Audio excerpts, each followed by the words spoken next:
ये इसलिए रिजेक्शन में जाता है, और इसके रिजेक्शन में जाने के कारण आज राकेश उर्फ राजेश पटेल की आत्महत्या हुई। मैं कह रहा हूं आत्महत्या नहीं, विवेक तिवारी डीएमओ, अपर कलेक्टर हर्ष दीक्षित और कलेक्टर भरत यादव, ये तीनों लोग राकेश पटेल के हत्यारे हैं। इन लोगों के कारण उसकी हत्या हुई है। अगर ये लोग उसका पैसा दे दिए होते सही समय पर तो उसको खेत में फांसी लगा के मरने की आवश्यकता नहीं थी। बात हुई तो उन्होंने क्या कहा? अब सब कुछ वही हमारा लड़का जानता रहा, हम कुछ नहीं जानते बिल्कुल। जितना भी आया सारी चीज मैं पहले भी बोल चुका हूं कि जबलपुर के अंदर मंदसौर की घटना को दोहराने के लिए तुम मजबूर मत करो किसानों को, लेकिन अगर किसान आत्महत्या करेगा तो हम लोग तुमसे निपटेंगे, चाहे जो परिस्थितियां हो, चाहे अभी मौत हो चाहे कल मौत हो। पेट जो भरता लोगों का मिट्टी से फसल उगाता है, उस किसान की खातिर तो ये जब धरती ही उसकी माता है। यहाँ किसानों की समस्या तो खत्म ना होती जनाब, लेकिन हमारी सरकारों के पास पैकेज तो 80 हैं।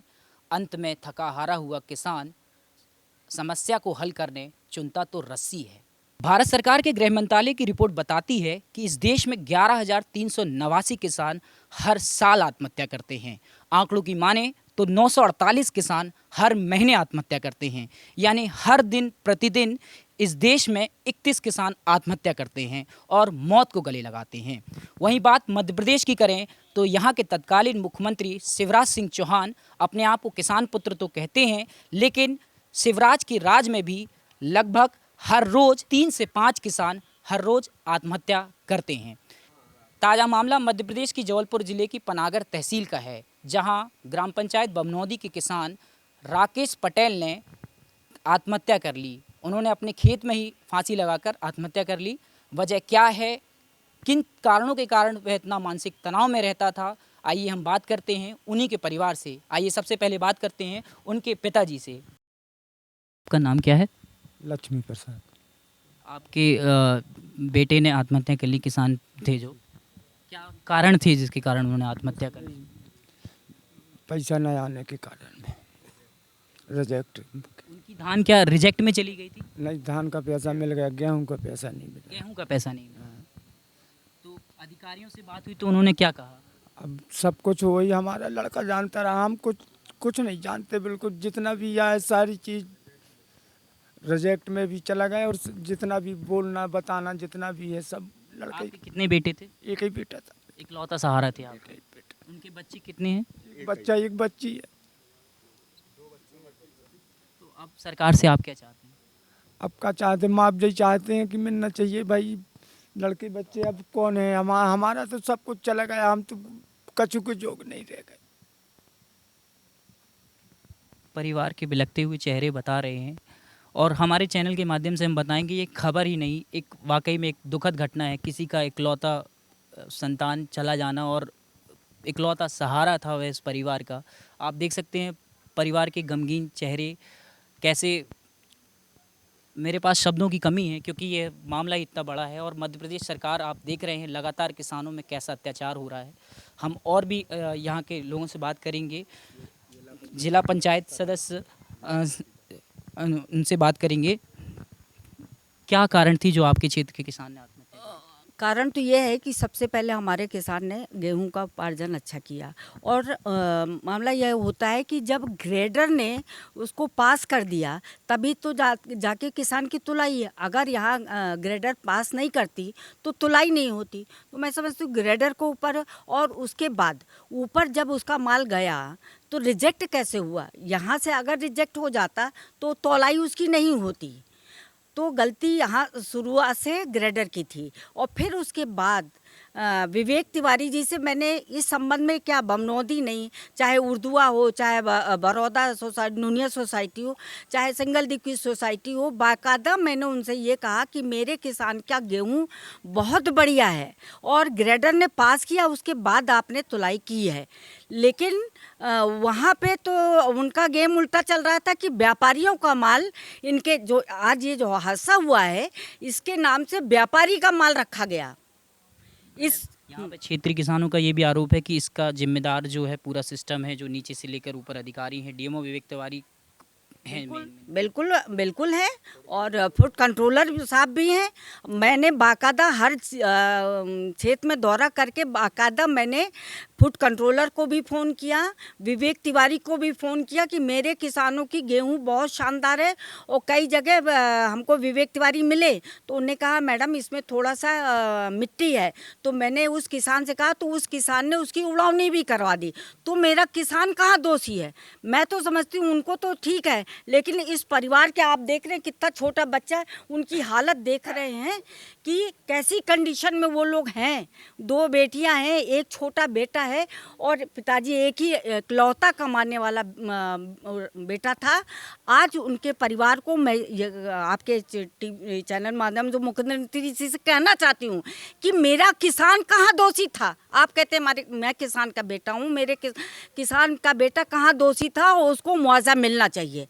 मुआवजा तो देना ही पड़ेगा 1 करोड़ रुपए, क्योंकि उसका परिवार कैसे चलेगा? ये हमारी मांग है, मुख्यमंत्री जी से अपील है। वाकई बहुत बड़ा सवाल है, क्योंकि देख सकते हैं आप परिवार के चेहरे बता रहे हैं, सब स्थितियां परिस्थितियां। छोटे छोटे बच्चे हैं मृतक किसान राकेश पटेल के, और कैसे अब जीवन यापन होगा, ये बड़ा सवाल है। हमारे साथ भारतीय किसान यूनियन के भी कुछ लोग हैं, हम उनसे ही बात करेंगे। क्या हुआ भाई साहब जो जिसको लेकर किसान ने आत्महत्या करी है यहाँ पर? समस्या सिर्फ आज एक बमनौदी गांव की नहीं, क्योंकि बमनौदी गांव में आज एक किसान ने आत्महत्या कर ली विशेष परिस्थितियों में, इसलिए आज हम बमनौदी गांव की बात कर रहे हैं।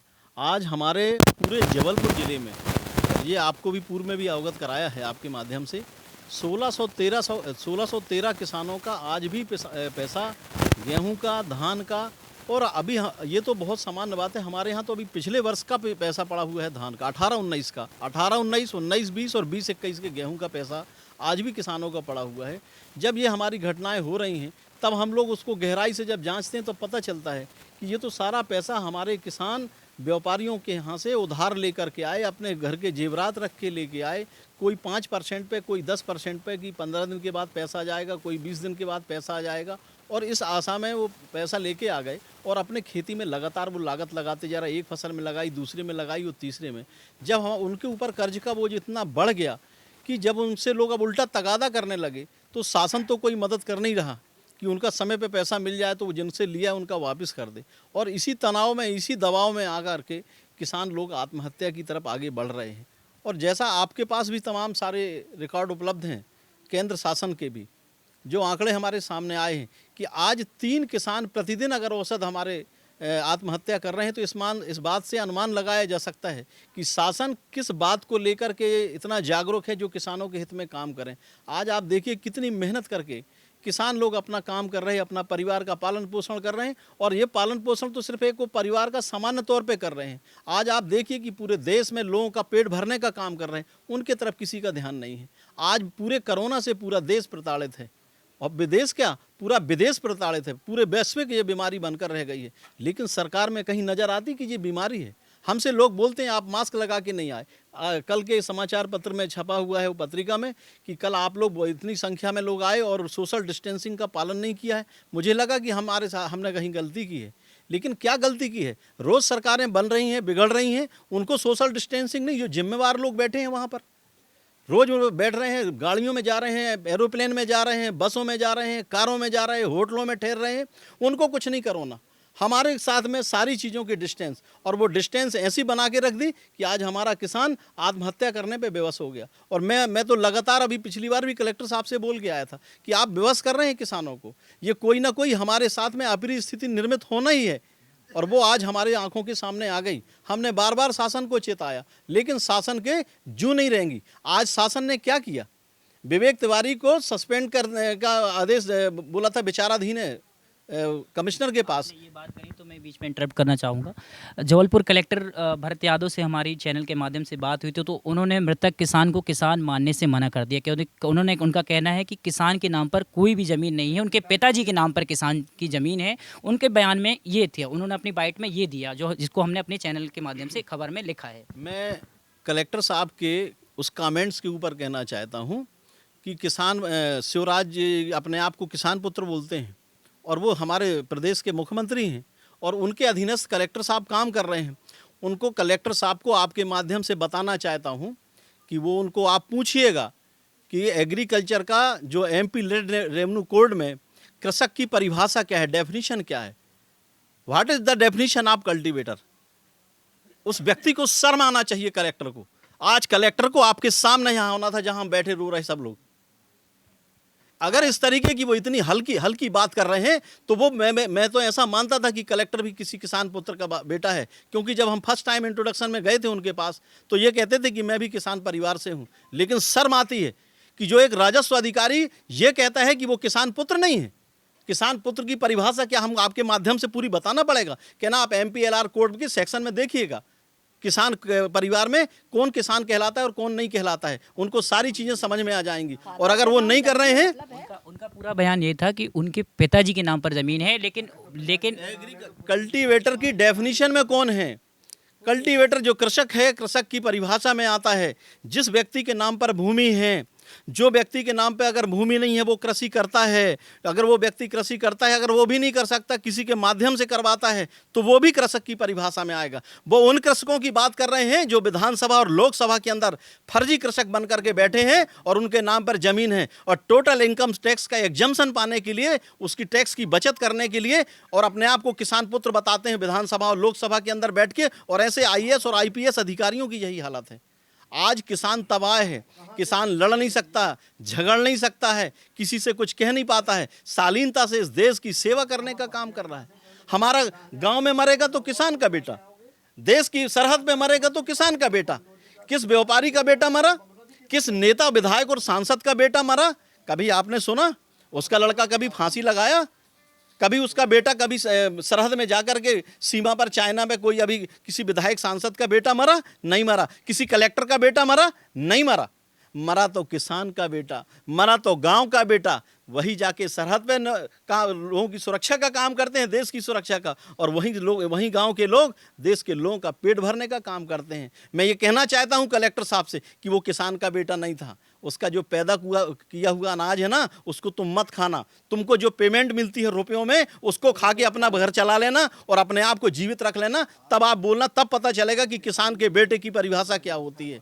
और मैं आपके माध्यम से कहना चाहता हूं, और एक बार आप उनका फिर इंटरव्यू लीजिए जा करके कि किसान की हम डेफिनेशन जानने के लिए आए हैं सिर्फ कलेक्टर साहब। वहां तो किसानों में आक्रोश है आपके प्रति, और ऐसा झूठा बेईमान, मुझे तो अब संदेह होने लगा है कि ये कलेक्टर भी इन सब कामों में कहीं ना कहीं शामिल शरीक है। हमको सबको आके सिर्फ भरमाता था कि आप रुक जाइए, मैं उसके खिलाफ एक्शन लू रहा हूं, मैं ये कर रहा हूं। मैं तो ये आज दावे से कह रहा हूं कि अगर आपके चैनल के माध्यम से मुझे ये ज्ञात हुआ है कि आज वो ये कह रहे हैं कि वो कृषक नहीं था, तो रात 8 बजे हमारी बात हुई तो उन्होंने ये कहा कि DMO विवेक तिवारी पर हमने कार्रवाई करते उनको ट्रांसफर कर दिया। लेकिन ट्रांसफर क्या कोई सॉल्यूशन है क्या इस चीज़ का? नहीं, ट्रांसफर सॉल्यूशन नहीं है, क्योंकि तुमने 6 महीना मंडी एक्ट के सेक्शन 12 to 17 में अगर आप देखेंगे, उसमें स्पष्ट रूप से लिखा हुआ है कि पेमेंट फॉर सेम डे, जिस दिन हमारा माल का विक्रय होगा उसी दिन हम आपका भुगतान करेंगे। उसी एक्ट के तहत, उसी प्रोविजन के तहत सोसाइटियों को पावर दिए गए हैं क्रय करने का। अब चूंकि प्रशासन ने एक सामान्य व्यवस्था की, जिसको कृषकों ने सीधे स्वीकार कर लिया कि ठीक है आप खरीदेंगे, उसको स्टोरेज करेंगे, उसको शिफ्ट करेंगे, ट्रांसपोर्टेशन करेंगे, तो चलिए आप 1 सप्ताह की बात कर रहे हैं तो हम 1 सप्ताह के बाद भी भुगतान ले लेंगे। ये एक व्यवस्था है, उस व्यवस्था का तुमने खुद वायलेशन किया है और सारी लायबिलिटी किसान के ऊपर डाल रहे हो। उससे पूछो जाके, उसको जाकर के देखो। अभी तक तो बहाने मिल जाते थे कि आपका लड़का दारू पीता था, आपके लड़का यहाँ वहाँ कर्ज कर लेता था, आपका लड़का जुआ खेल लेता था, इसीलिए वो सुसाइड कर लिया। अब आज उनके पास क्योंकि जवाब नहीं है, इसीलिए अब उनके पास एक नई चीज़ आ गई कि वो लड़के के नाम पर ज़मीन नहीं थी। तो कहना कलेक्टर साहब, आप अपने आप को भी झूठा क्यों किसान पुत्र बोलते थे? आप भी किसान तो नहीं है, पूरे समय तो कलेक्टरी कर रहे हैं जबलपुर में, कहाँ से बन गए किसान पुत्र आप? इसलिए जो आपके पास लैंड रेवेन्यू कोड 1959 है उस पर देख लो। ऐसा तो नहीं कि ये शिवराज सरकार ने अभी कोई अमेंडमेंट करके किसानी की, जिसके नाम पर भूमि नहीं है वो किसान नहीं रह पाएगा। कल तो ये हमारे बच्चे जाएंगे, अगर कोई ऑफिस में जाएंगे कि हमारी ये बिजली बंद है, हमारे खेत में पानी नहीं चल रहा नहर का, हमको खाद चाहिए, बोले तुम नहीं देंगे क्योंकि तुम्हारे नाम पे तो जमीन नहीं है। और यही सब चीज़ें अभी इसके पहले, ये आपने ऐसी महत्वपूर्ण प्रश्न आपने हमारे सामने छोड़ दिया है कि अभी इसके पहले आयोग की मीटिंग हुई थी, विद्युत नामक आयोग की। तो एक सिघनपुरी एक गांव है, वहाँ टोटल हरिजन आदिवासी हैं। 5 एकड़ के किसान तक को किसी भी प्रकार का बिजली का बिल नहीं देना पड़ता है, 3 से 5 हाउस पावर तक का। लेकिन वहाँ पे क्या किया, बाप के नाम पे अगर ज़मीन है तो कनेक्शन है तो बेटे के नाम पे बना दिया प्रकरण, बेटे के नाम पे ज़मीन है तो बाप के नाम पर। ऐसे 10 प्रकरण उन्होंने झूठे बनाए थे और जब हमने ये बात उनके सामने रखी तो दूसरे दिन आए तो सारी लिस्ट बना करके और सारे प्रकरण न्यायालय से वापस हो गए। तो ये जो अपने को छिपा कर के काम करने का जो काम कर रहे हैं, अपने को ढांकने का काम कर रहे हैं, अब वो शिवराज जी से वो किसान पुत्र नहीं है, वो तो कंस पुत्र है। और वो तो अब लोगों का मामा, क्या मामा का तो इतिहास बताता है, हम थोड़ी कुछ बोल रहे हैं। जो इतिहास बताता है, जिसने अपने सगे भांजे भांजियों को मार डाला हो, अपने बच्चों को मार डाला हो, उससे हम क्या अपेक्षा करेंगे शिवराज से। इसलिए हम तो सिर्फ ये कहना चाहते हैं कि आज हमारे किसान पुत्र ने अगर आत्महत्या की है तो उसके पीछे अभी क्या 1613 किसानों का क्या शासन इंतजार करेगा शिवराज? तब हमारे किसानों का अनाज का भुगतान करेगा कि अभी और नए किसानों को पैदा करें और 2-4 को मरवाएं 2-4 तहसीलों में। और मैंने तो कल ही आपके सामने बोला था कि अभी किसान अभी जब मरेंगे तब, और अब किसान मरने को तैयार नहीं है। हमारे एक साथी ने कल कह दिया है कि अब हम गोली खाने को, अब मंदसौर की घटना, अब हम मार के भी मरेंगे चाहे कुछ भी हो, किसान पीछे नहीं हटेगा।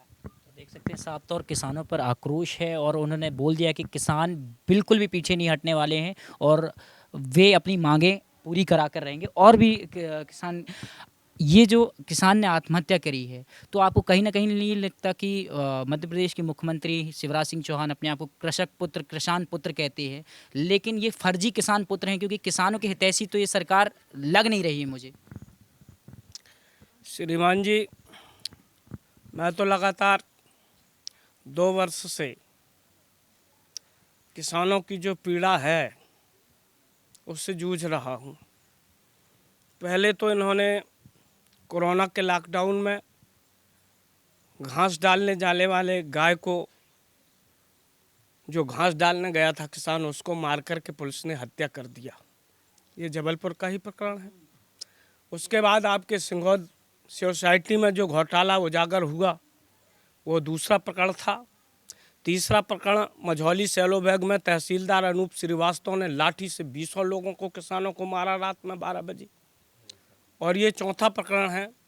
5वां प्रकरण आपको भी पता होगा, दर्शनी ओपन कैंप में 10 किसानों का गेहूं रिजेक्ट किया गया। जब मैं जाके खड़ा हुआ तो जहां ग्रेटर खड़ा था वहीं पर फाइल निकाल करके पास किया। छना हुआ गेहूं फेल किया। और जब मैं उधर पूछा खड़े होकर के, तब फिर उधर के जो लोग थे कर्मचारी, उन्होंने कहा ये गेहूं फेल हो ही नहीं सकता। तो जहां था वहां रजिस्टर निकाल करके उसने पास लिखा। दूसरे दिन वो गेहूं तोला।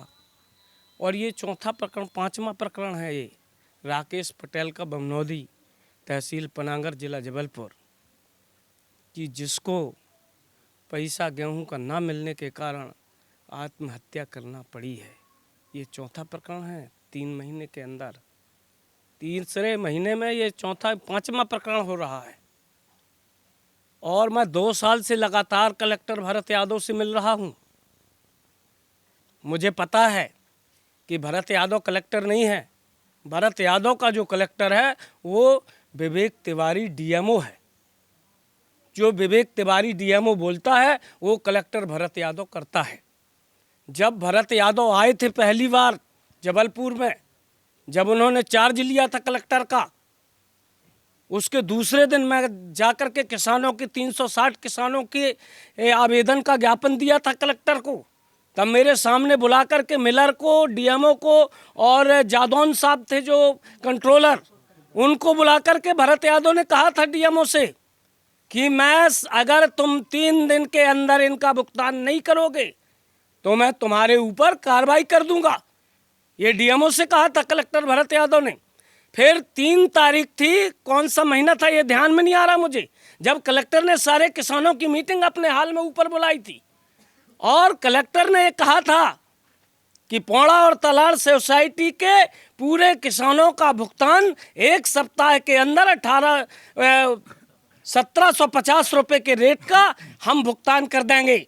वो भुगतान भी आज तक भरत यादव नहीं कर पाया।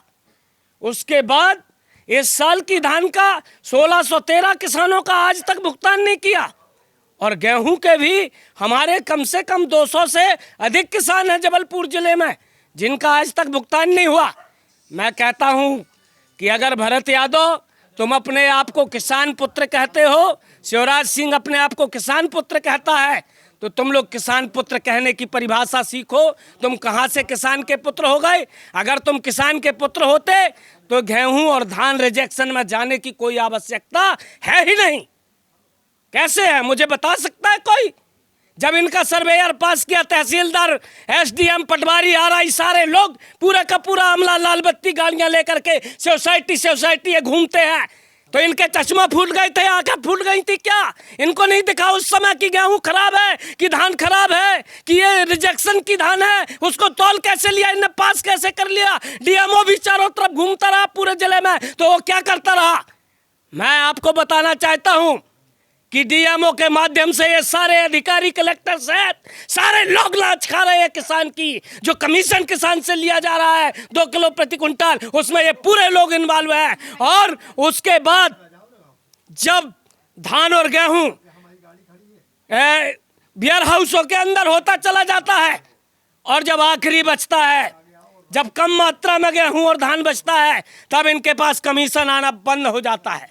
तो जब कमीशन आना इनके पास बंद होता है, तब ये उसको रिजेक्शन में डालते हैं, ताकि मिलर से साठगांठ करके उसको आधे रेट में बेच करके मिलर को पटा करके आधा कमीशन खाते हैं। इसलिए ये रिजेक्शन में जाता है, ये इसलिए रिजेक्शन में जाता है। और इसके रिजेक्शन में जाने के कारण आज राकेश उर्फ राजेश पटेल की आत्महत्या हुई। मैं कह रहा हूं आत्महत्या नहीं, विवेक तिवारी डीएमओ, अपर कलेक्टर हर्ष दीक्षित और कलेक्टर भरत यादव, ये तीनों लोग राकेश पटेल के हत्यारे हैं। इन लोगों के कारण उसकी हत्या हुई है। अगर ये लोग उसका पैसा दे दिए होते सही समय पर, तो उसको खेत में फांसी लगा के मरने की आवश्यकता नहीं थी। और एक बात पूछना चाहता हूं भरत यादव से कि अगर मेरे किसी भाई के पास 100 एकड़ जमीन उसके नाम रजिस्ट्री है, बही खाता है, तो उसका लड़का कहीं ना कहीं ट्रैक्टर चलाने खेत में जाएगा। उसका बाप 100 एकड़ में ट्रैक्टर नहीं चला सकता। इसलिए किसान का बेटा किसान होता है, वो मजदूर नहीं होता है। इस बात का ज्ञान भरत यादव को नहीं है और शिवराज सिंह को नहीं है। अगर नहीं है तो भारतीय किसान यूनियन के स्कूल में आकर के ये लोग दाखिला लें, हम लोग इनको शिक्षा देंगे। हम लोग इनको शिक्षा देंगे कि किसान क्या होता है। आप बताइए, हम लोग 10 एकड़, 20 एकड़, 50 एकड़ में रोपा लगाते हैं। मेरी अकेले की औकात है कि मैं 10 एकड़ में रोपा लगा लूंगा। भरत यादव लगाएगा आके रोपा मेरे खेत में क्या? और जो मेरे खेत में रोपा लगा रहा है, उसके साथ कोई भी घटना घटती है तो वो किसानी की घटना है कि नहीं है? वो किसान की घटना है कि नहीं है? इसको कौन साबित करेगा? 100-100, 200 लेबर हमारे खेतों में आज काम कर रहे हैं। उनको सर्फ भी काटता है, जहरीले जंतु काटते हैं, जिससे मौत होती है। वो कृषक नहीं है, वो किसानी का काम नहीं कर रहा। ये लोग आंख में पट्टी बांध कर बैठे हैं। ये लोग 2 साल से हमको चूतिया बना के रहे हैं। ये चूतिया बनाने की मशीनें हैं। ये लोग किसान को इतना उल्लू बनाया इन लोगों ने जिसकी कोई सीमा नहीं है। और आज भी ये लोग किसान का पैसा देने से इतरा रहे। मैं ये पूछना चाहता हूं भरत यादव जी से, कलेक्टर से जबलपुर के, कि जब राकेश पटेल का गेहूं कल तक, उसके मरने तक के पहले तक रिजेक्ट रहा, तो उसके मरते ही वो गेहूं पास कैसे हो गया? कैसे पास हो गया गेहूं राकेश पटेल का? मुझे जवाब दे सकता है कलेक्टर भरत यादव? 1 करोड़ रुपया चाहिए, 1 करोड़। कलेक्टर भरत यादव, तुमको 1 करोड़ रुपया राहत राशि उसके परिवार को देना पड़ेगी। नहीं, हम ईंट से ईंट बजा देंगे तुम्हारी। हम लोग तैयार हैं हर स्तर से तुमसे संघर्ष करने के लिए। मैं पहले भी बोल चुका हूं कि जबलपुर के अंदर मंदसौर की घटना को दोहराने के लिए तुम मजबूर मत करो किसानों को। लेकिन अगर किसान आत्महत्या करेगा तो हम लोग तुमसे निपटेंगे, चाहे जो परिस्थितियां हो, चाहे अभी मौत हो, चाहे कल मौत हो, हम लड़ने को तैयार हैं। वरना हमारे राकेश पटेल के आत्महत्या करने पर 1 करोड़ राहत राशि और जबलपुर जिले के जितने किसान हैं धान और गेहूं के 19, 18, 19 और 19 और 20, उनका सारा भुगतान 1 सप्ताह के अंदर तुम कर दो। वरना अब हम ईंट से ईंट बजाएंगे, तुम्हारे सामने हाथ नहीं जोड़ेंगे। हम तो लॉकडाउन का पालन कर रहे हैं कि विश्व में जो महामारी है, जो कोरोना है, उसका पालन करते। आज के पेपर पढ़ा है कि किसानों ने लॉकडाउन को तोड़ा। अरे लॉकडाउन को तुमने नहीं तोड़ा, लॉकडाउन को हम लोग तोड़ते हैं कि तुम लोग तोड़ते हो। 6 महीने से उसकी धान का पेमेंट नहीं किया आप। हमने धान की रोपाई शुरू कर दी है, आज तक आपने उसकी धान का पैसा नहीं दिया, आपने उसके गेहूं का पैसा नहीं दिया, और हमारे ऊपर लठ चला के लॉकडाउन लगाते हो।